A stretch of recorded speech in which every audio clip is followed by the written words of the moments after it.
an A2 to Mata, Aruba A2 road, which is 5 kilometers. Today, there is no progress. He launched again, it's now 2 years. William Ruto launched the periodic maintenance of Saku Modern Market to Shauri Yako Marsabit Road at a cost of 17 million. This was to be done within 9 months. 3 years later, there's no progress. In Isiolo County, on 11th April 2023, while breaking the fast with the Islamic community, he lied that Isiolo, Kulamawe, Modogashe Road will be upgraded to bitumen standards. Again, it remains a lie. Again, under his leadership, the 9.4 billion Isiolo Garissa Road, unassociated to all weather roads, remain stalled. Further, the Isiolo town water and sewage infrastructure at a cost of 7.5 billion remains a white elephant. The construction of new Tana River Bridge along A3 Road and Naprush roads at a cost of 2.9 billion shillings again remains a white elephant. In Wajir town, the town with no power supply, 63 years after independence, William Ruto has made the following promises, which remains delusional. Water plants at Ajawa, Abdiwako, Kwara, Badibidan, Alanas, Asawaji, Bojigaras, Lehele, Sheba, Abakwifin, Abakwida, Dagale, and Sharifa.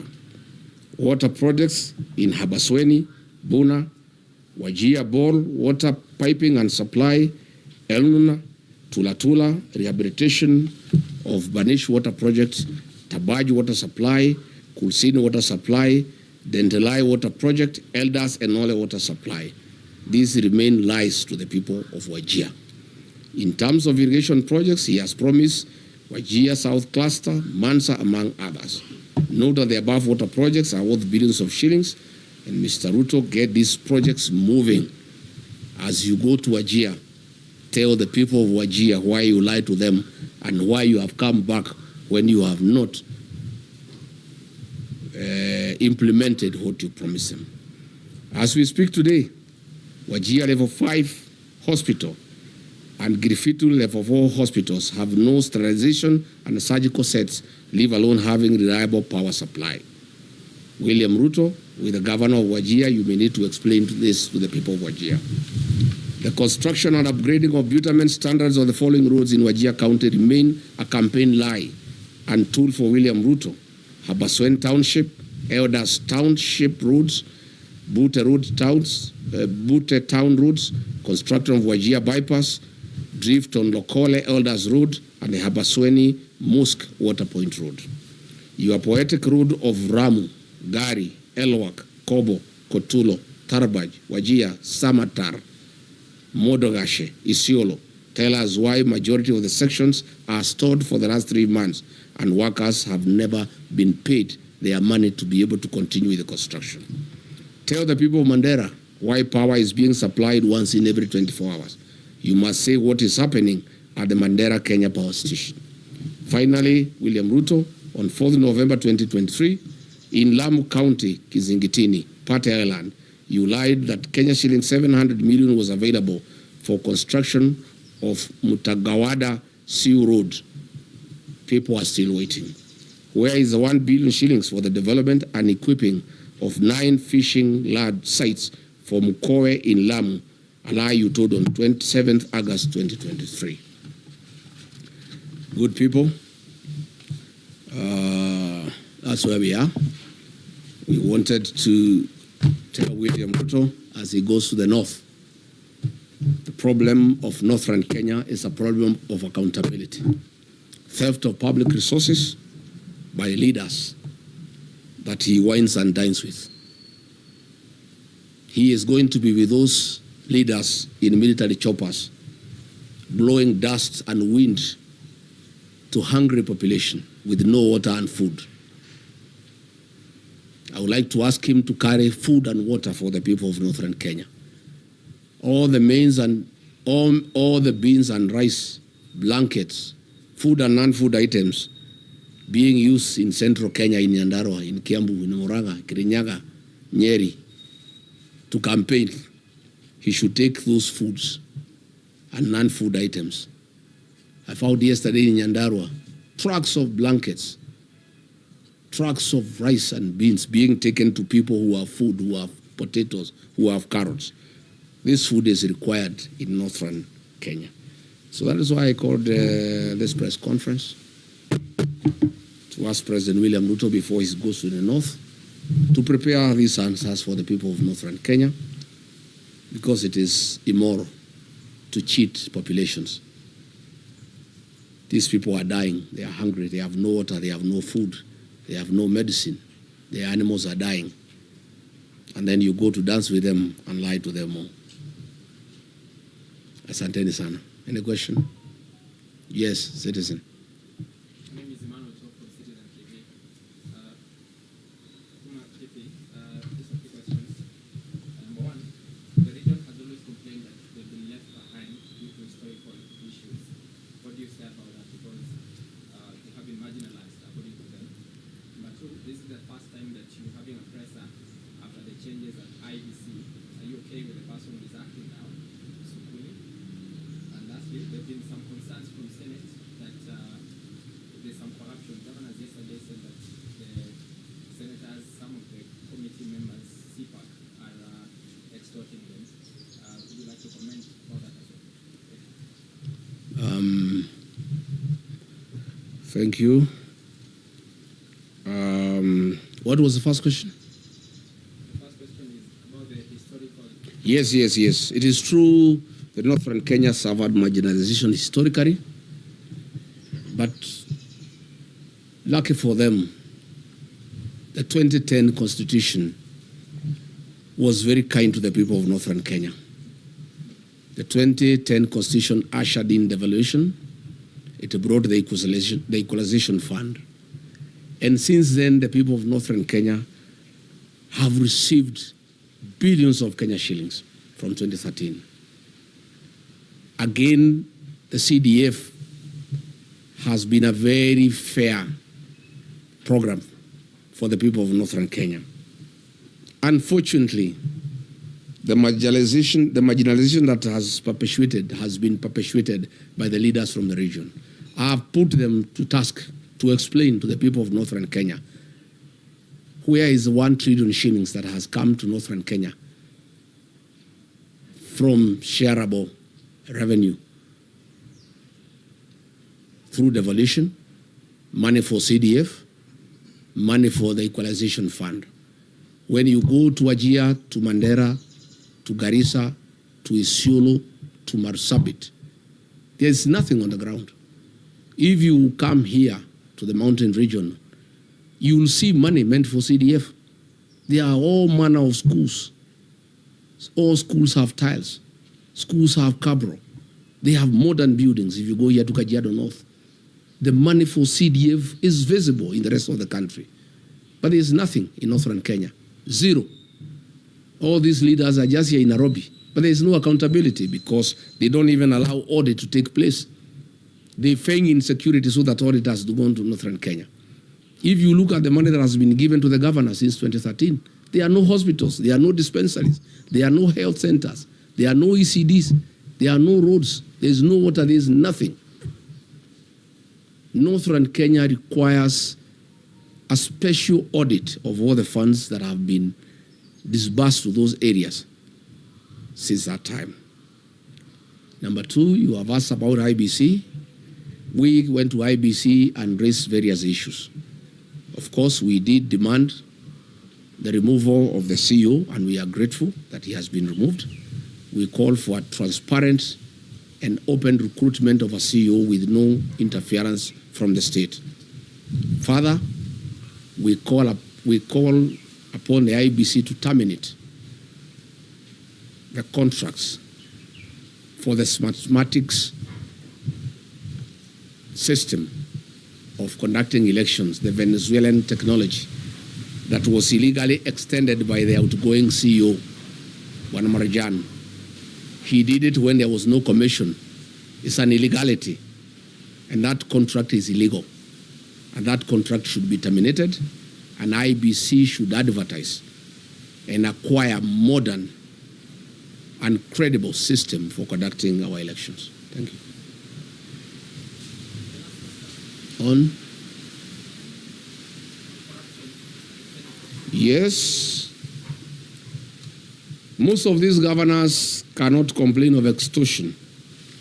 Why they are being is extorted, especially the ones from northern Kenya. They have stolen all the money meant for the people. So I gather the senators are reasoning that since they have stolen from the people, they need to steal from them. Of course, two wrongs don't make a right. Of course, the Senate and the National Assembly has been a theater of corruption. When I was being hounded out of office, the senators who hounded me out of office were given 10 million shillings each, and others 20 million. It's a den of corruption.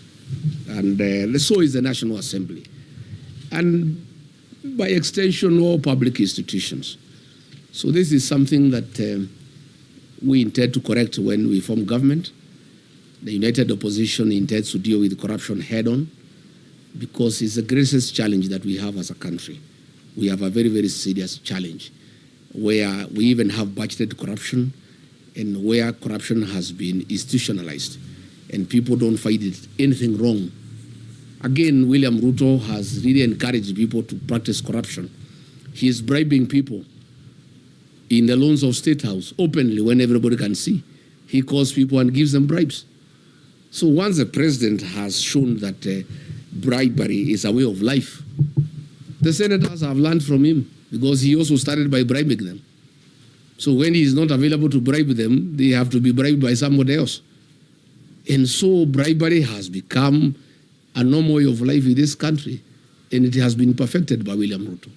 He is shamelessly, with his deputy, going around in the country with sacks of money stolen from institutions like Kenyatta National Hospital to bribe people for re-election. And therefore the senators, the MPs, the police, the administrators, everybody is learning from the best. William Ruto is the one who has perfected bribery as a way of life. And therefore everybody has learned from him. And that is the country now that we have. And that is why we are preparing for the next election to correct this situation by removing from office and bringing a government that is transparent and accountable. Yes? Your Excellency, Apollo TV 47, there's a petition in court to stop political meetings in State House. What's your reaction to that? Number two, how far have you gone with plans in search of the United Opposition from Biara, and are there any planned meetings coming up? Number three, you promised to name the Witima church attack suspects. How soon are you going to name them? And number four is... Too many questions. Those are enough. One, we agree with that petition. State House has become a scene of crime. Instead of being a coveted institution where good policies are conceived and pronounced, it has become the center of corruption and bribery. It has also is no longer a national institution that looks after the people of Kenya. It is now the headquarters for UDA party and the election of William Ruto. William Ruto has abandoned government. He's not running the government anymore. He's just thinking about the election. So State House is a campaign scene, and again, a scene of corruption and bribery. We are committed to have one single presidential candidate to face William Ruto. We want to ask patience from the people of Kenya. Coalition building is a delicate affair, but the people of Kenya have been very clear to us that they want one candidate to face William Ruto, and we want to give them that commitment. On my part, I want to give that commitment. And when I listen to my sister Mother Karua and my other brothers in the alternative government, they are all committed that we shall have one single presidential candidate to face William Ruto. What I want to ask is patience, and there is no hurry. MYKE, the third president of the Republic of Kenya, was named as the opposition flag bearer on the 14th of October 2022, when the election was on 27th December the same year. 2 months, 13 days apart. There's no hurry, We can take our sweet time. If you ask me, we should not be in a hurry. Anything from March, April next year is good enough. We told the IG Kaja that we shall go back on the 16th for a report. We want to hear from him. I have information William Ruto has said those people should not be taken to court because he will be indicted. And he will be shooting himself in the foot because they are actually policemen and politicians very close to him. The investigations have actually unearthed all the police officers who were on the scene and the politicians who hosted them and who planned the attack, but there will be a very serious cover-up. I have information that William Ruto has said that he would not allow the prosecution of those politicians and those policemen because his government will be right in the center of it. But let's cross the bridge when we get there. We'll go to see the IG on the 16th.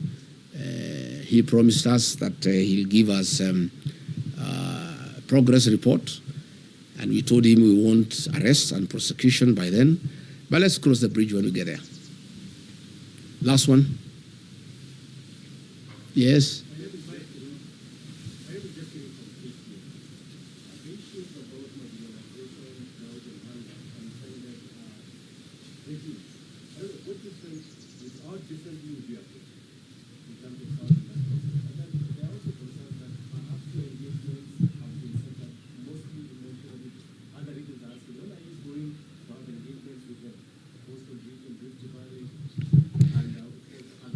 My friend, I'm here today talking about northern Kenya. I'm a Kenyan leader.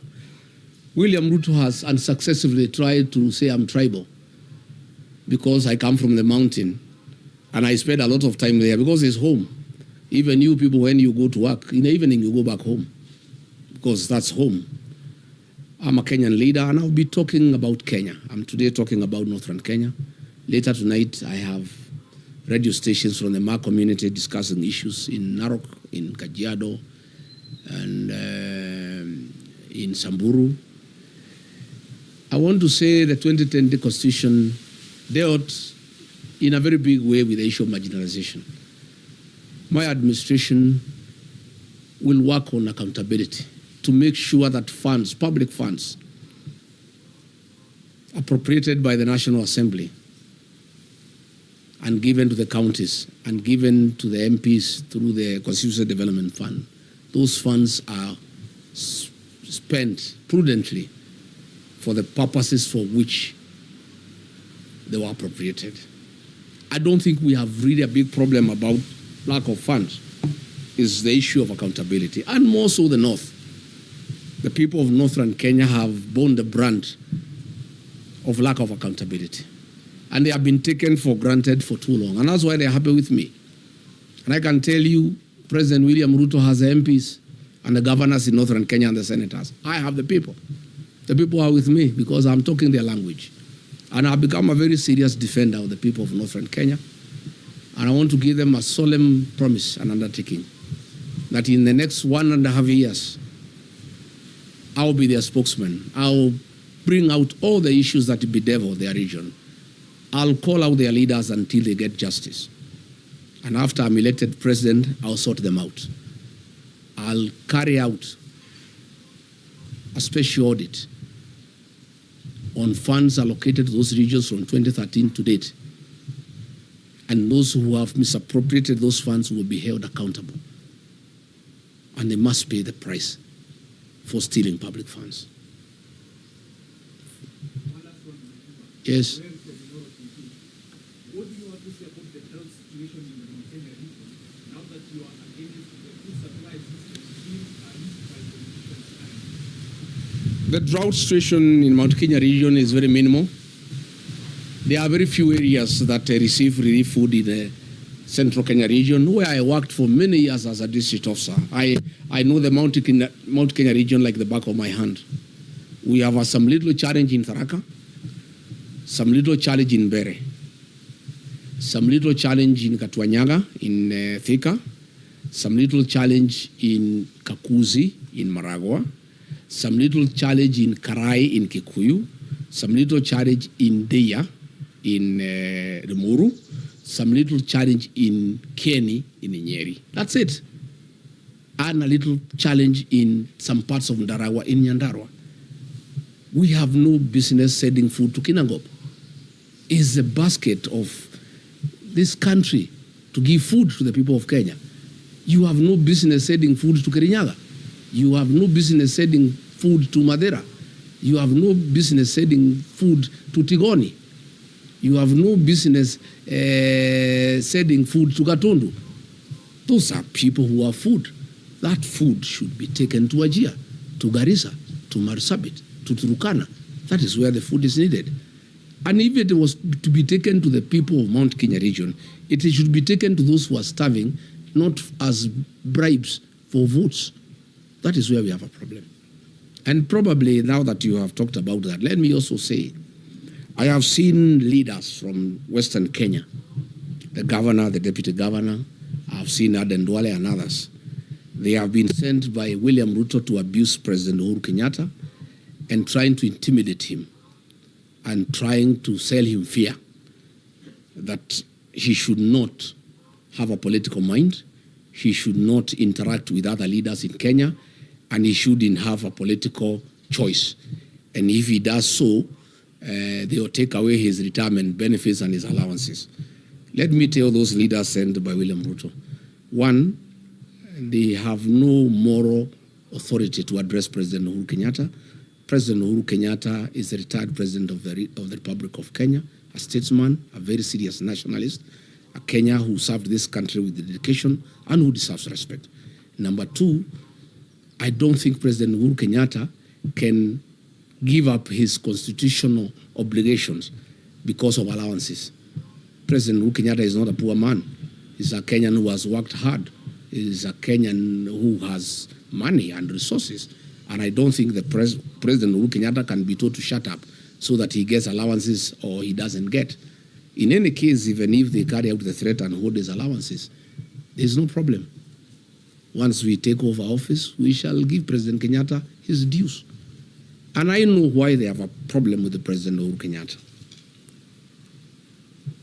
President William Ruto is in shock. He is confused.